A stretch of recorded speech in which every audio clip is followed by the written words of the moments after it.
For my contract analysis assignment, I looked at my recently signed lease agreement that I signed right before February, and it should end end of the end of July. And when I was going over it, I was relating in my head a lot to my old lease agreement that I had that I just got out of to move into here. And comparing the two, I would say that my new lease agreement isn't as restrictive and doesn't hit all the points as like my old lease agreement did. Like there wasn't any like common area agreement or like patio agreement compared to my last lease that had just something that we failed on a couple times, I guess, in my last apartment with me and my roommate was we couldn't have trash. Like, we didn't read the agreement beforehand, but we had trash that's sitting on our door for the day, and we got fined $25 for that. And then we didn't get fined for it, but we got told we could be fined $10 for hanging a flag outside of our patio because it's in our patio agreement. And surely do. We went back and looked. It was in the agreement, and we signed off on it. And so that's kind of how I feel as my new apartment lease doesn't hit all the points. Like, there is no subsection for common areas.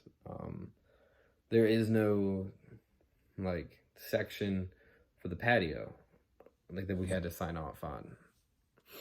And like my last lease and the subsection for patios, we couldn't have any charcoal grills or anything like that. And it was a concrete and metal patio.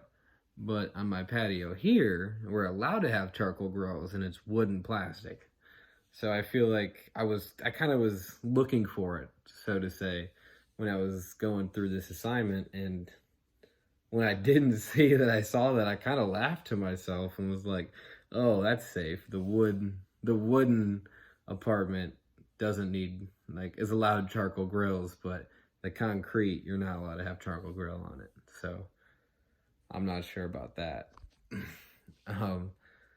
And there was a lot more fees to my new apartment that I've noticed was like the pet fee. Like there was a pet fee that we paid. It was actually called I now call it the pet fee after doing this assignment, but it stayed as a pet deposit, as a $400 pet deposit that we also had a security deposit we had to pay as well.